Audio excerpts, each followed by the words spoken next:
예수께서 그들에게 이르시되 사람들이 어찌하여 그리스도를 다윗의 자손이라 하느냐. 시편에 다윗이 친히 말하였으되 주께서 내 주께 이르시되 내가 내 원수를 내 발등상으로 삼을 때까지 내 우편에 앉았으라 하셨도다 하였느니라. 그런즉 다윗이 그리스도를 주라 칭하였으니 어찌 그의 자손이 되겠느냐 하시니라.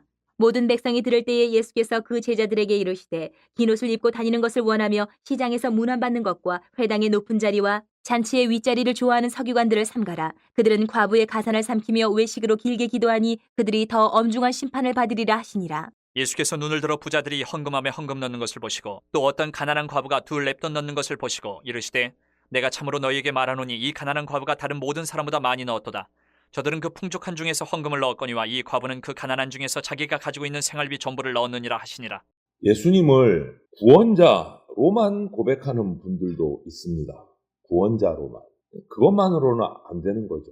예수님은 우리의 구원자 그리스도이실 뿐만 아니라 주님이시기 때문에 그렇습니다. 오늘 그래서 본문에서 예수님의 주 되심을 우리가 한번 살펴보려고 합니다. 먼저 예수님은 우리를 구원하시기 위해서 다윗의 자손으로 이 땅에 오신 그리스도 메시아이십니다. 41절부터 44절을 보면 그런데 예수님은 시편 110편 1절을 이용하시면서 그분이 그리스도이신 동시에 주님이시다라는 것을 선포하고 계세요.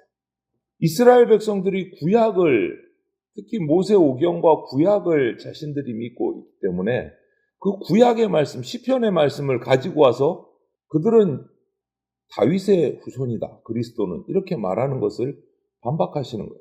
그리스도이신 동시에 주님이시다라는 것을 선포하시고 이들은 그리스도가 다윗의 자손이다. 이 사실에 대해서는 잘 알고 있었어요. 그런데 예수님은 다윗이 그리스도를 주라고 불렀다는 사실을 구약 성경에서 증명을 하시면서 결국 예수님이 다윗보다 더 크신 분이다라는 것을 말씀하신 거예요. 다윗이 그리스도를 주님이라고 칭했다면, 주라고 칭했다면 우리는 그리스도를 당연히 주라고 칭해야 된다. 그것이 지극히 당연한 거다라고 말씀하십니다. 여러분, 예수님이 우리를 구원하신 그리스도이심을 믿는다면 우리가 그분의 주인 되심도 믿어야 됩니다. 우리는 예수님을 그리스도이신 동시에 주인으로 믿어야 한다라는 말씀이죠. 예수님만을 우리의 유일한 주인으로 모시고 살아가야 됩니다. 예수님을 주 예수 그리스도, 우리는 이렇게 부르잖아요. 그냥 예수 그리스도 아니고 주 예수 그리스도. 그리스도이시자 나의 주인이시다라는 고백이죠. 그렇다면, 그렇게 믿는다면 우리는 그분 앞에 엎드려서 그분의 말씀에 귀 기울이고 순종해야 됩니다. 왜? 내 주인이시고 나를 살리신 분이시기 때문에. 말로, 혀로만 아니라 행함으로, 진실함으로 그분의 말씀에 우리가 순종해야 합니다. 그리고 이어서 예수님께서는 45절, 46절을 보면 그 말씀을 듣고 있는 모든 백성들 앞에서 제자들에게 특별히 이 말씀을 하세요.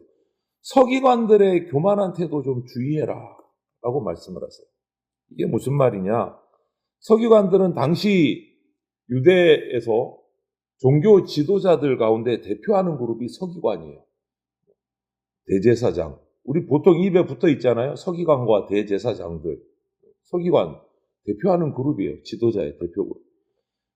그들은 그런데 예수님을 믿지 않고 예수님의 가르침도 받지 않았기 때문에 자기의 의를 높이고 또 거기에 따라서 잔치에 가면 상석에서 주인 옆자리에서 대접받기를 바라는 그런 교만한 태도를 가지고 있었습니다. 그런데 오늘 그들을 조심하라 말씀하십니다. 그 말은 자신을 낮추고 겸손하게 섬기는 자로 살아야 예수님의 참 제자가 된다라는 말씀이에요. 예수님을 주인 삼지 않은 사람은요, 결국 자신을 주인 삼게 되어 있습니다.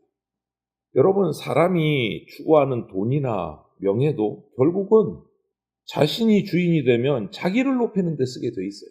돈도 명예도. 만약 내 속에 남보다 더 높아지고 싶은 마음이 있거나 혹시 또 그거를 위해서 무단히 그냥 이런저런 방법을 쓰고 있지 않은지 살펴봐야 돼요.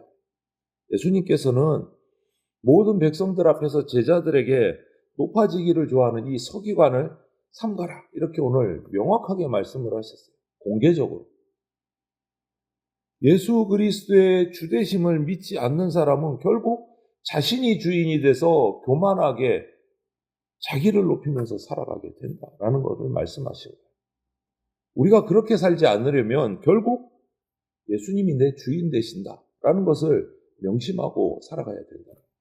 교만하지 않으려면, 내가 내 주인이 되지 않으려면 예수님을 주인 삼아 살아가는 그런 삶을 살아야 돼요. 그래야 나를 높이지 않을 수 있어요.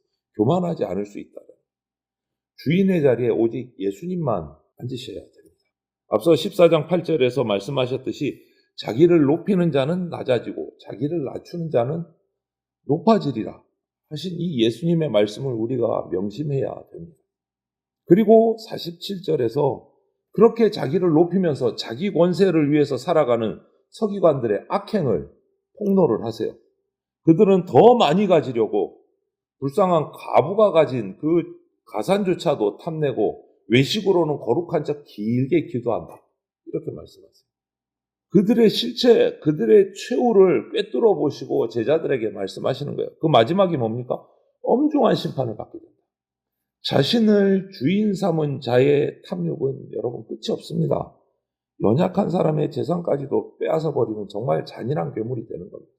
그런데 명심할 것은 우리도 이 서기관처럼 과부의 가산을 탐내고 삼키고 외식으로 길게 기도하는 사람이 나도 그렇게 될 수 있다. 내가 나의 주인이 되면 그렇게 된다. 여러분, 사람은 속일 수 있어도 하나님은 못 속입니다. 너무 잘 아시지 않습니까? 중심을 꿰뚫어 보시는 그 하나님이 서기관같이 살아가는 자들은 엄중히 심판하실 겁니다. 그래서 우리가 깨어서 정신을 차려야 돼요. 혹시 우리 가운데 남들보다 더 많은 은혜를 받고 더 많은 은사와 사명을 받은 분이라면 더더욱이 우리가 각성해야 될 것이 뭐냐면 은혜를 많이 받은 만큼 하나님의 기대도 크시고 그 기대를 우리가 이루지 못하면 다가오는 심판도 더 크다.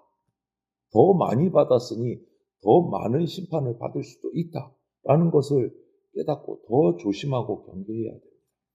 내 연약함을 인정하고 주님의 재림이 가까워 올수록 더욱 힘써서 우리가 서로 권면하고 서로 견책해야 돼요. 그렇게 해야 도적같이 임하는 주님의 재림의 날 두려움으로 만나는 것이 아니라 감격함으로 주님을 맞이할 수 있게 되는 거예요. 이렇게 가르치신 후에 이제 실제를 또 보이세요. 21장 1절부터 4절을 보면 주목받기를 원했던 그 서기관이나 거액을 투척을 하는 그 부자들 사이로 정말 조심스럽게 아무것도 아닌 것처럼 부끄러운 모습으로 두 렙돈을 드리는 그 여인을 예수님은 주목해 보셨어요. 바리새인의 자랑 아니고 세리의 상한 심령을 받으셨던 것처럼 서기관의 위선적인 기도 거절하셨어요. 부자의 거액의 헌금도 보지 않으셨어요. 이 과부의 진심 어른 헌물을 받으시고 부자가 낸 헌금보다 과부가 낸 그 작은 두 렙돈을 더 큰 헌물로 인정하고 받아주셨어요. 주님이 보시는 것은 액수가 아닙니다. 크기가 아닙니다. 그 사람의 진정한 마음을 보십니다. 내 것이라고 여기는 태도가 아니라 내가 모든 것을 다 드려도 내가 있는 것 다 드려도 충분하지 않다. 항상 주님 앞에서 부족하다라는 마음, 그 마음을 보시는 거예요. 돈이 위세를 떨치는 세상 우리가 살아가고 있습니다. 그 위세는 점점점 더 커져가요. 이렇게 황폐한 세상을 살아가는 우리가 돈의 주권을 20장 25절에 나오는 것처럼 하나님께, 하나님의 것으로 드리고 살아가고 있는가? 한번 우리가 묵상을 해봐야 됩니다. 그것이 자기를 낮추는 자이고 참 제자다라는 것을 말씀하고 계시는 거예요. 사랑하는 여러분, 오직 예수 그리스도를 주인 삼으십시오. 우리가 그렇게 예수님을 주인 삼아야 합니다.